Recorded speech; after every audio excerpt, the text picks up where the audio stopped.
Today, we'll be presenting our design project, which is offshore production of acetic acid.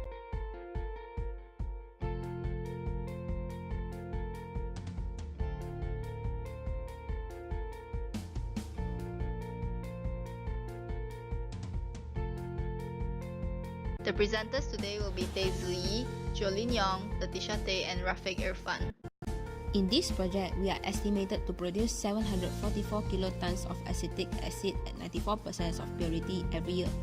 The process takes place on floating productions and offloading FPSO unit will travel back and forth between the place we get our raw material and the place we sell our product once every 4 days. We have taken into consideration 5 different scenarios which will happen during the lifespan of our production. The fluctuation of price for our production cost, which mainly consists of fuel, and the selling price of our acetic acid, both by approximately 10%. In the first scenario, a low fuel price and a high selling price. Second scenario, where both of them are in their highest price. Third being the average of both prices. Fourth being the lowest of both prices. And lastly, a high fuel price and a low selling price. Here we have the cumulative cash return profile of scenarios 1 to 5. From these scenarios, we can identify that scenario 1 is the optimistic case, while scenario 5 is the conservative case. All other scenarios stay between the range of these 2 scenarios. So when the prices fluctuates in a reasonable range, the return of investment of this project will fall between 46.7 to 76% per year. The payback time will be 3.8 to 4.7 years. The net present value will always be positive, and the internal rate of return will be 34 to 56%. Now the question is how acetic acid is produced. Associated gas or AG consists of hydrocarbons of methane to hexane along with carbon dioxide, nitrogen, and water vapor. The first step of our pre-treatment is the removal of propane to hexane with an equipment called pressure swing adsorption column, PSA for short. And then the second step is dehydration, also through another PSA with zeolite.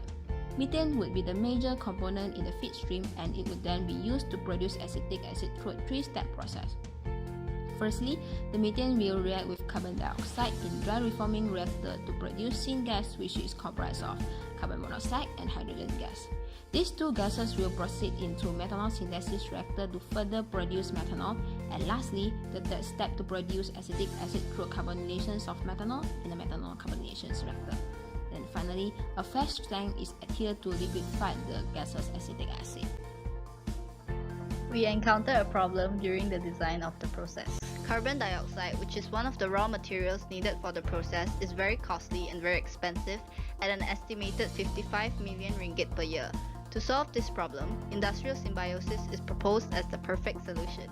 Industrial symbiosis is when waste product from company A becomes raw material for company B. It is not only an eco-friendly solution but a very cost-effective one as well. Tangga Barat cluster fields has very high amounts of waste carbon dioxide gas.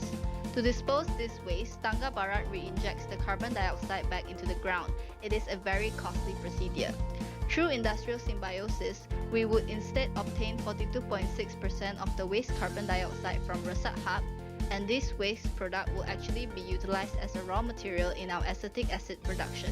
This not only reduces Tangga Barat's disposal cost, but also reduces our plant's raw material costs. Thus, it would ultimately be a win-win situation for both parties. For environmental sustainability, we obtain our feed from flat gas offshore instead of releasing it to the environment.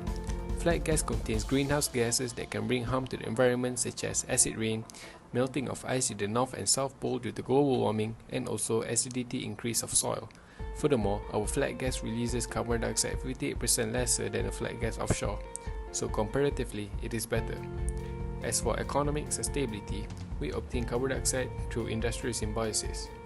If you buy carbon dioxide, you will get a negative economic potential due to a high price of raw carbon dioxide. Hence, this can sustain our economy even further. For social sustainability, through the years, the competition in the job market is increasing.